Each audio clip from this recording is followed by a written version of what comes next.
Bienvenue pour cette nouvelle émission de Contrepoint. Nous allons parler géopolitique et notamment géopolitique historique en évoquant la Libye de Muammar Kadhafi. Je voudrais vous présenter quelques ouvrages que j'ai trouvés dans la bibliothèque d'un ami. Il s'agit du livre vert de Muammar Kadhafi avec ici la version originale en arabe et puis ici une version traduite en français éditée en 1984 à Paris. Et avec ce livre vert de Muammar Kadhafi, on a l'explication du livre vert. Alors, je trouve cet ouvrage extrêmement intéressant pour comprendre la Libye de Kadhafi, pour comprendre également le monde arabe et pour comprendre aussi les événements d'aujourd'hui. Ce livre vert de Kadhafi est la synthèse entre deux ouvrages, évidemment le Coran, qui est le premier livre vert, et donc raison pour laquelle il est vert, c'est la couleur de l'islam, et puis évidemment le petit livre rouge de Mao. Et on sait bien que le livre rouge de Mao, qui regroupe les pensées de Mao, a été diffusé à des centaines de millions d'exemplaires. Il était le livre de chevet de tous les intellectuels maoïstes dans les années 1960-1970. Et donc en publiant cet ouvrage, Kadhafi affirme à la fois sa dimension islamique, il prend la couleur verte de l'islam et en même temps, il s'inscrit dans la dimension communiste, mondiale également portée par Mao. Le but de ce livre vert, c'est à la fois d'instruire la population libyenne, mais aussi d'instruire la population arabe et au-delà, la population musulmane et mondiale. Parce que Kadhafi est aussi en concurrence. Il est en concurrence à son époque avec d'autres régimes. Évidemment, il est en concurrence historique avec l'Égypte de Nasser, dont il va s'inspirer, dont il va essayer de prendre le leadership au niveau du monde arabe. Kadhafi s'est proclamé comme étant le dirigeant arabe, il a voulu fonder un mouvement panarabique, donc il y a cette concurrence entre la Libye et le voisin égyptien.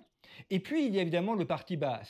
Le parti Baas qui est un grand parti panarabique, pan-nationaliste, qui a été présent en Syrie et en Irak, puisque Saddam Hussein, comme Hafez al-Assad, se rattachait au parti Baas.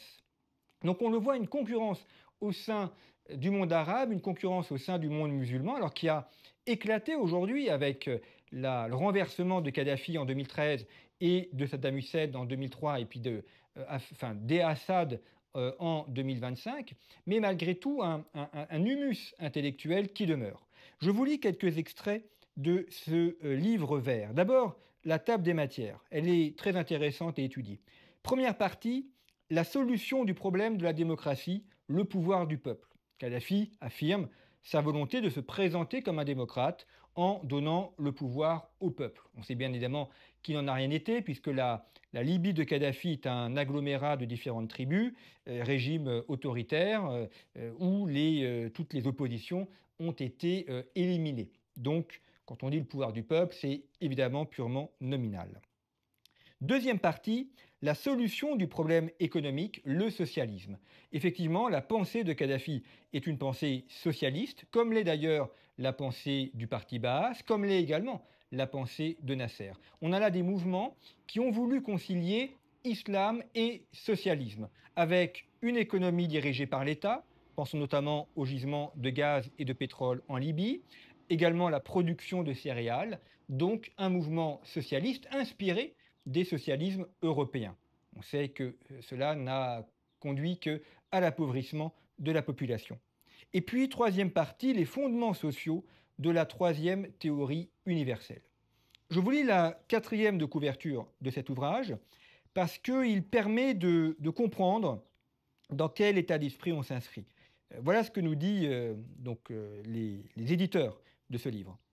La particularité de la pensée de Muammar el-Kadhafi est qu'il ne s'exprime ni pour le plaisir ni pour le loisir. Il ne s'adresse pas aux rhétoriciens de salon pour lesquels la pensée est une énigme dont usent les désœuvrés et les marginaux. La pensée de Muammar el-Kadhafi explicite la vie dont elle est issue et trouve son essence dans le vécu des opprimés, des asservis et des démunis. Elle émane d'un réel qui évolue dans une lutte permanente à la recherche du meilleur et du sublime. Vous remarquerez qu'on a là un galimatia de phrases qui ne veulent pas dire grand-chose, mais on a des mots-clés, donc défendre les opprimés, les asservis et les démunis, et vouloir le meilleur et le sublime. La première partie du livre vert en expliquant ces faits, annonce le début de l'ère jamarienne. La deuxième partie, quant à elle, est une révolution économique universelle qui détruit les structures économiques anciennes, écrasant ainsi les opprimeurs, le socialisme. Enfin, la troisième partie est sans conteste le début d'une révolution sociale, donnant à l'histoire sa véritable explication et résolvant le problème de la lutte humaine dans la vie. Elle résout le problème de l'homme et de la femme subsistant jusqu'alors. Rien que ça, serait-on tenté de dire. Elle apporte une réponse à la question des minorités et des Noirs et établit ainsi les bases stables de la vie sociale. Alors en effet, en Libye, on a plusieurs populations, plusieurs ethnies, plusieurs tribus, et c'est un problème évidemment pour l'unité libyenne. Et la présentation termine ainsi. La pensée qui se perpétue est celle qui émane de la vie et est celle de Muammar el-Kadhafi. Voilà. Donc on voit des propos qui ne veulent rien dire, qui sont des agglomérats de mots-clés. Et quand on lit l'ouvrage en tant que tel, alors il y a différents chapitres, hein, c'est présenté un petit peu comme le livre vert de Mao, sauf qu'il n'y a, pardon, que le livre rouge de Mao, sauf qu'il n'y a pas véritablement de pensée.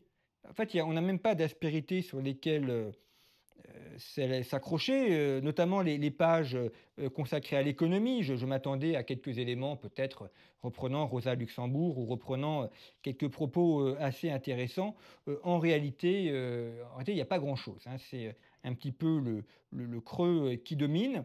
On a un livre vert qui est intéressant par son existence et par ce qu'il signifie, mais on est un petit peu déçu par son contenu où il n'y a pas grand-chose. En revanche, on peut se rapporter à l'explication du livre vert en 3 tomes.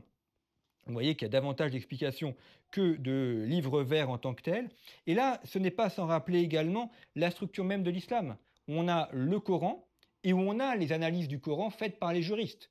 On voit que Kadhafi a repris exactement la même méthode. Donc, on va dire la pensée du nouveau prophète qu'est Kadhafi et l'explication de la pensée du nouveau prophète telle qu'elle est réalisée par les hommes de loi de Kadhafi. Et c'est en fait l'explication du livre vert qui est importante. Mais l'avantage d'avoir une pensée qui est creuse et où il n'y a rien, c'est qu'on peut lui faire dire à peu près tout et n'importe quoi, ce qui permet à l'explication de changer, sans avoir besoin de changer la pensée d'origine. Donc c'est extrêmement malin pour un régime qui s'inscrit dans la durée et qui peut avoir besoin de changer au cours des années, tout en donnant l'idée qu'il n'a pas changé. Alors, que reste-t-il aujourd'hui de cela? Alors évidemment, le régime de Kadhafi a disparu. Le régime baathiste s'est effondré avec le renversement de Bachar el-Assad. Néanmoins, cela a profondément irrigué le monde arabe, a profondément irrigué le monde musulman. On a des auteurs et des penseurs qui encore aujourd'hui veulent reprendre cela, mais on voit aussi que les références ont changé. Aujourd'hui, je pense en Europe par exemple, il n'y a plus personne qui se réfère à la pensée de Kadhafi, comme plus personne ne se réfère à la pensée du parti Baas. Donc c'est une histoire dont l'actualité aujourd'hui est assez limitée, mais qui permet de montrer comment est structuré le monde arabe et le monde musulman, et donc comment est structurée aussi la pensée intellectuelle de ce vaste ensemble géopolitique. Merci beaucoup pour votre fidélité aux émissions de Contrepoint. Je vous retrouve la semaine prochaine pour une nouvelle émission géopolitique.